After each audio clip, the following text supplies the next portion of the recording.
तर स्वामी भक्त सोमवार भक्त विशेष कथांमध्ये तुमचं स्वागत आहे. आज आपण भक्त पुंडलिकांची कथा बघणार आहोत. भक्त पुंडलिकांबद्दल तर तुम्ही सर्वांनी ऐकलंच असेल. हे असे भाग्यवान भक्त होते ज्यांना दर्शन द्यायला साक्षात महाविष्णू भूमीवर अवतरले आणि विटेवर त्यांची प्रतीक्षा करत विठोबाचा अवतार धारण केला. परंतु भक्त पुंडलिकांची कथा ही नुसती भक्तीनी नव्हे तर अहंकारापासून सुरू होते. भक्त पुंडलिक हे लहान असताना स्वतःच्या आईवडिलांची प्रचंड सेवा करत, त्यांचा आदर करत, भगवान विष्णूची प्रचंड भक्ती करत आणि धर्माने चालणारे, धर्माचा आदर करणारे, स्वतःच्या आईवडिलांना देवासमान वागवणारे हे असे लहान बालक होते.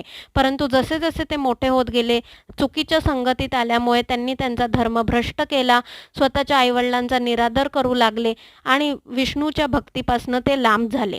ते धर्म करून काम, मोह, मत्सर याच्यामध्ये अटकून ज्या आईवडिलांना ते एकेकाळी समान वागवत होते त्यांनाच त्यांनी स्वतःच्या घरातनं हाकलून दिले. हेच नव्हे तर ते चोरी, चकारी, काम, क्रोध, माया, मत्सर याच्यामध्ये अटकत गेले आणि अधर्माच्या वाटेवर पुढे चालत गेले. जे जे लोक त्यांना सत्याच्या मार्गावर आणायचा प्रयत्न करत त्या लोकांना ते कष्ट पोचवत होते. तू जसं म्हणतात ना की कर्म विचारपूर्वक करावे, कारण आपलेच कर्म आपल्याकडे वापस येतात, तसंच भक्त पुंडलिकांसोबत झालं. त्यांचे दुष्कर्म त्यांच्याचकडे लोटून आले. खूप मोठी फसवणूक झाली आणि ते दरबदर अन्न, वस्त्र, निवारा याच्यासाठी भटकू लागले. असंच भटकता भटकता एके दिवशी त्यांनी संतांचं प्रवचन ऐकलं, जे ऐकून त्यांना जाणीव झाली की त्यांनी किती दुष्कर्म केलेले आहेत.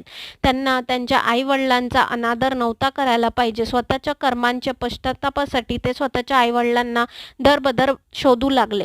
आईवडील सापडताच त्यांनी आईवडिलांची क्षमा मागून स्वतःचं संपूर्ण आयुष्य त्यांच्या सेवेमध्ये घालवेल असं प्रण घेतला.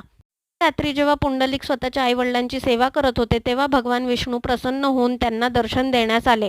परंतु स्वतःच्या आईवडिलांची निद्राभंग न हो म्हणून पुंडलिकांनी विष्णूंना प्रतीक्षा करण्याची विनंती केली. विष्णू आनंदाने एका विटेवरती रात्रभर उभे राहिले आणि लाडक्या भक्ताची प्रतीक्षा करत राहिले. सकाळी जेव्हा पुंडलिकांनी बघितलं तर तिथे विठू माऊलीची मूर्ती उभी होती. तिथनं आपल्याला हे समजते की कर्मात कधीच चुकू नये. आई वडील हे देवासमान असतात, त्यांच्या सेवेमध्ये कधीच चुकू नये आणि आपल्या भक्ताच्या प्रेमासाठी भगवंत हे कुठेही आणि कसेही येऊ शकतात. फक्त त्यांना मनापासून हाक मारायची गरज असते. कथा तुम्ही स्वतःही ऐका आणि आपल्या मुलांना जरूर ऐकवा. मी चॅनलवरती ही कथा टाकणार आहे, तर तुम्ही तिथे सुद्धा ही कथा लंब्या याच्यामध्ये ऐकू शकता. भेटूया पुढच्या सोमवारी. तोपर्यंत श्री स्वामी